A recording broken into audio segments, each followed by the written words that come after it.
لا حول ولا قوة الا باللہ العلی العظیم حسبنا اللہ ونعم الوکیل نعم المولا ونعم النصیر۔ بسم اللہ الرحمن الرحیم۔ آج کی بحث ہماری توبہ ہے۔ قرآن کریم میں توبہ کے اوصاف بیان کیے گئے ہیں۔ قرآن ارشاد فرما رہا ہے الا من تاب وآمن وعمل صالحا فَأُولَئِكَ يَدْخُلُونَ الْجَنَّةَ وَلَا يُظْلَمُونَ شَيْئًا، مگر وہ لوگ جو سچے دل سے توبہ کریں اور ایمان لانے کے ساتھ عمل صالح انجام دیں، پس یہی لوگ جنت میں داخل ہوں گے اور ان پر ذرہ برابر بھی ظلم نہیں کیا جائے گا اور ان کے اجر و ثواب سے کوئی چیز کم نہ ہوگی۔ غالباً قرآن کریم آیات عذاب کے بعد جملہ الا الذین تابوا یا الا من تابا کو ذکر کرتا ہے تاکہ بیان کرے کہ اصلاح اور درستی کا راستہ ہرگز کسی پر بند نہیں ہوا ہے۔ توبہ کرنا واجب ہے کیونکہ خداوند عالم کا فرمان ہے توبوا الی اللہ۔ حقیقی توبہ کی قبولیت قطعی و حتمی ہے کیونکہ محال ہے کہ ہم اس کے حکم سے توبہ کریں لیکن وہ قبول نہ کرے۔ خداوند متعال توبہ قبول بھی کرتا ہے اور جو لوگ بہت زیادہ توبہ کرتے ہیں انہیں دوست بھی رکھتا ہے۔ توبہ ضروری ہے کہ نیک عمل کے ساتھ اور گناہوں کے جبران و تدارک کے ہمراہ ہو۔ توبہ سعادت و کامیابی کا رمز و راز ہے۔ توبہ برائیوں کا نیکیوں کے ساتھ تبدیل ہو جانے کا وسیلہ ہے۔ توبہ باران رحمت اور آسمانی برکتوں کے نازل ہونے کا سبب ہے۔ توبہ عمدہ رزق و روزی کا سبب ہے۔ توبہ موت کے آثار اور عذاب الہی مشاہدہ کرنے کے وقت قابل قبول نہیں ہے۔ خداوند عالم توبہ قبول کرنے کے علاوہ مخصوص لطف کا مالک بھی ہے۔ قرآن کریم توبہ کے ترک کرنے کو ظلم اور ہلاکت سمجھتا ہے۔ قبولیت توبہ کے شرائط سورہ نساء کی آیت نمبر 17 قبولیت توبہ کی چند شرائط کی طرف اشارہ کرتی ہے۔ قرآن میں ارشاد ہوتا ہے انما التوبۃ علی اللہ للذین یعملون السوء بجہالۃ ثم یتوبون من قریب فاولئک یتوب اللہ علیہم وکان اللہ علیما حکیما۔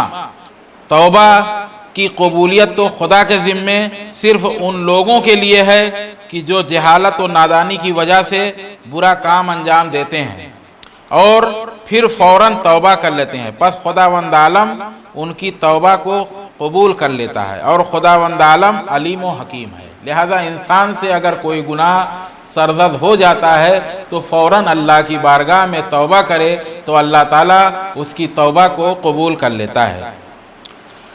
نمبر 1، گناہ کا انجام دینا گناہ کے عواقب و نتائج سے نادانی، لا علمی اور بے توجہی کی وجہ سے ہو، نہ کہ کفر و عناد اور ہٹ دھرمی کی وجہ سے۔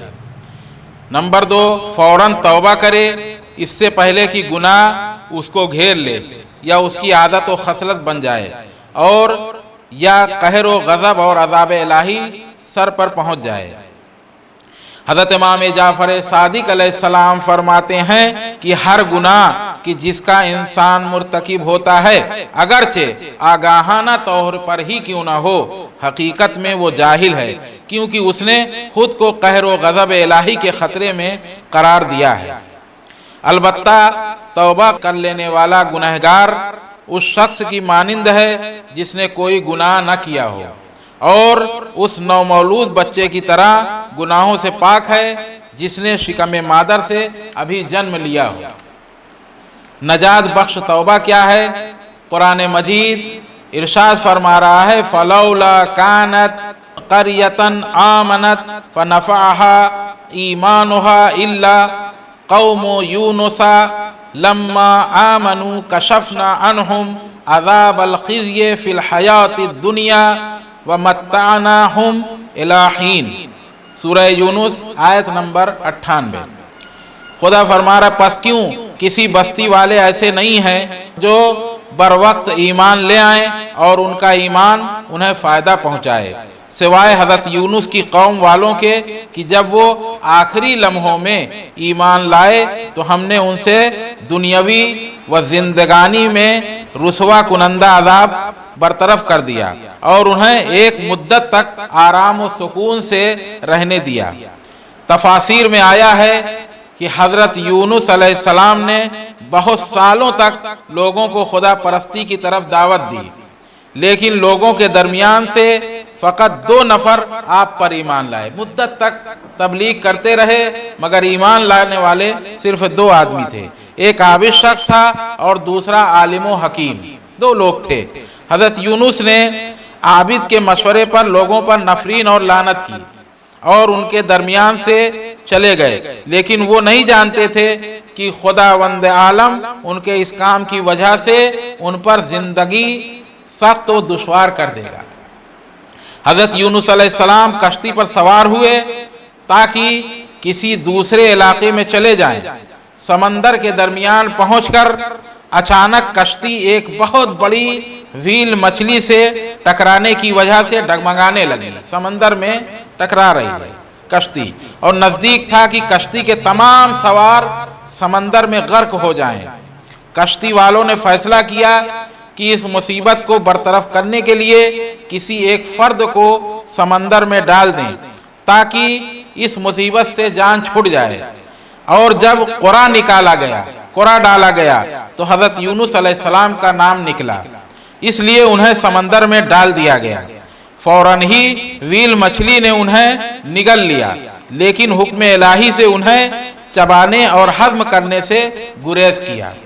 حضرت یونس علیہ السلام نے مچھلی کے شکم کی اس تاریکی اور ظلمت اور سمندر کی گہرائیوں میں اپنے ظلم لوگوں کے درمیان سے جلد بازی میں غلطی سے نکلنے کا احساس کیا اور اپنی اس غلطی کا اعتراف کرتے ہوئے توبہ کی۔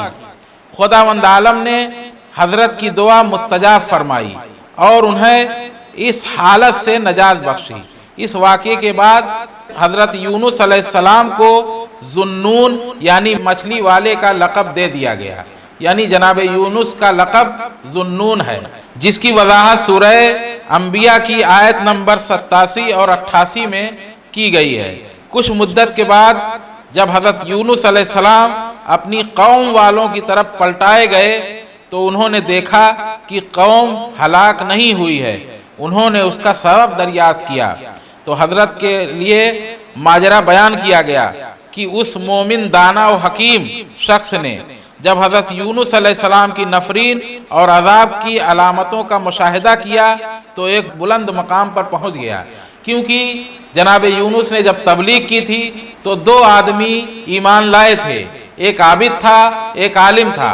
عابد کی باتوں پر عمل کیا تھا جناب یونس نے، جو مچھلی کے پیٹ میں ان کو جانا پڑا، لیکن ایک عالم و دانا تھا، اس نے جب یہ دیکھا کہ عذاب ہو رہا ہے تو مشاہدہ کیا تو ایک بلند مقام پر گیا اور چلا کر لوگوں کو ڈرایا۔ متاثرہ لوگ اس شخص کی رہنمائی میں توبہ کے لیے شہر سے باہر نکل آئے، تمام لوگ شہر سے باہر آ گئے اور اپنے اہل و عیال سے دور ہو گئے اور بارگاہ خداوندی میں گریہ و زاری اور توبہ کی۔ خداوند متعال نے بھی انہیں بخش دیا اور حتمی و قطعی عذاب سے نجات دے دی۔ جی ہاں، انسان چاہے تو تباہی و عذاب کے دہانے سے بھی اپنے آپ کو محفوظ کر سکتا ہے اور ایمان و بروقت توبہ کے ساتھ عذاب الہی کو برطرف کر سکتا ہے، اور دعا و مناجات کے ساتھ بھی بلاؤں اور مصیبتوں کو دور کر کے کامیاب ہو سکتا ہے۔ قوم یونس کی توبہ کی داستان نصف آیت میں اور وہ بھی اشارے کے ساتھ ذکر ہوئی ہے، لیکن اس سورے کا نام سورہ یونس رکھا گیا۔ شاید یہ قوم یونس کے کام کی حساسیت اور اہمیت کے پیش نظر ہو کہ جنہوں نے آخری لحظات میں توبہ کی اور خداوند متعال نے ان کی توبہ کو قبول کیا۔ لہذا انسان اگر کوئی بھی گناہ کرتا ہے تو اسے فوراً اللہ کی بارگاہ میں توبہ و استغفار کرنا چاہیے، اور توبہ و استغفار کا بہترین ذریعہ ماہ مبارک رمضان ہے۔ انسان کو چاہیے کہ اس ماہ مبارک رمضان میں اللہ کی بارگاہ میں توبہ و استغفار کر لیں۔ یہ توبہ و استغفار کا مہینہ بھی ہے، اللہ تعالیٰ ان کی توبہ کو قبول فرمائے گا۔ والسلام علیکم ورحمۃ اللہ وبرکاتہ۔